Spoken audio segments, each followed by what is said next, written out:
Assalamualaikum warahmatullahi wabarakatuh. Pada video kali ini, kami akan membahas materi tentang teori penawaran.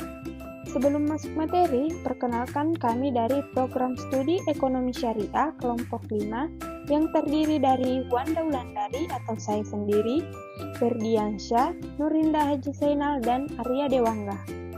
Baik, kita akan membahas materi pertama yaitu konsep dasar dan teori penawaran yang terdiri dari 3 poin antara lain pengertian penawaran, hukum penawaran dalam teori klasik, dan faktor yang mempengaruhi penawaran. Pengertian penawaran.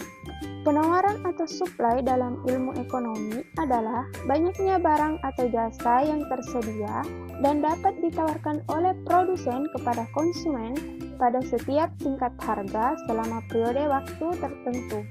Jadi, penawaran adalah banyaknya barang yang ditawarkan oleh penjual pada suatu pasar, periode tertentu, dan tingkat harga tertentu. Adapun menurut Hanafi tahun 2010, dalam ilmu ekonomi, istilah penawaran atau supply adalah jumlah barang tertentu yang hendak dijual pada berbagai kemungkinan harga dalam jangka waktu tertentu, ceteris paribus. Hukum penawaran dalam teori klasik. Hukum penawaran pada dasarnya menyebutkan bahwa semakin tinggi harga suatu barang, semakin banyak jumlah barang tersebut akan ditawarkan oleh para penjual.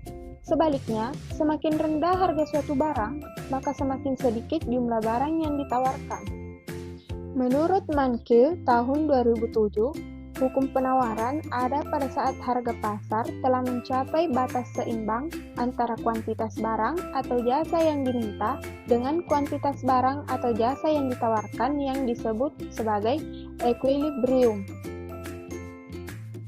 Faktor yang mempengaruhi penawaran. Yang pertama, biaya produksi dan teknologi yang digunakan. Yang kedua, tujuan perusahaan. Yang ketiga, pajak. Dan yang keempat, ketersediaan dan harga barang pengganti atau pelengkap. Dan yang terakhir, prediksi harga pada masa depan.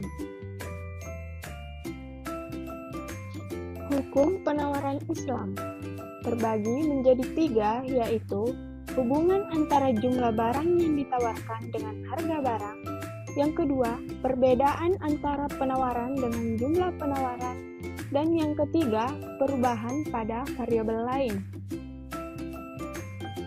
Kurva penawaran. Menurut Haryati tahun 2007, kurva penawaran adalah kurva yang menghubungkan titik-titik kombinasi antara harga dan jumlah barang yang diproduksi atau ditawarkan. Kurva penawaran merupakan garis pembatas jumlah barang yang ditawarkan pada tingkat harga tertentu. Kurva penawaran terbagi menjadi 2 jenis, yaitu kurva penawaran jangka pendek dan kurva penawaran jangka panjang. Kurva penawaran jangka pendek. Kurva penawaran jangka pendek dari suatu sektor industri secara keseluruhan dapat dirumuskan melalui penjumlahan horizontal seluruh kurva penawaran jangka pendek masing-masing perusahaan.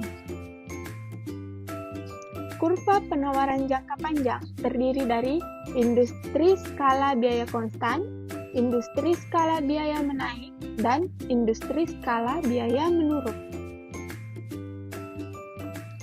Marginal cost dan kurva penawaran.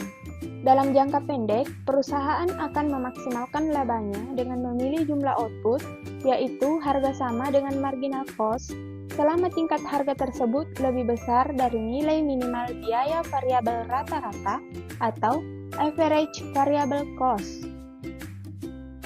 Marginal cost dan kurva penawaran terbagi menjadi 2 poin pembahasan. Yang pertama, hubungan marginal cost atau MC dan kurva penawaran, dan yang kedua yaitu producer surplus. Hubungan marginal cost dan kurva penawaran.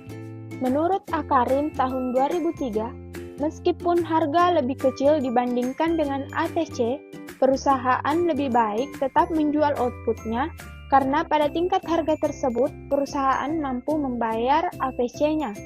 Kerugian yang masih terjadi adalah sebesar AFC-nya. FC adalah biaya tetap yang harus dibayar perusahaan, baik perusahaan berproduksi maupun tidak berproduksi. Karena AFC tetap muncul berapapun jumlah output yang berproduksi. Lebih baik bagi perusahaan untuk memproduksi output sejumlah kui sampai dengan kui. Dengan demikian, perusahaan berharap memantapkan keberadaan produknya di pasar. Apabila tingkat harga melampaui HTC, perusahaan ini akan melakukan laba. Producer surplus.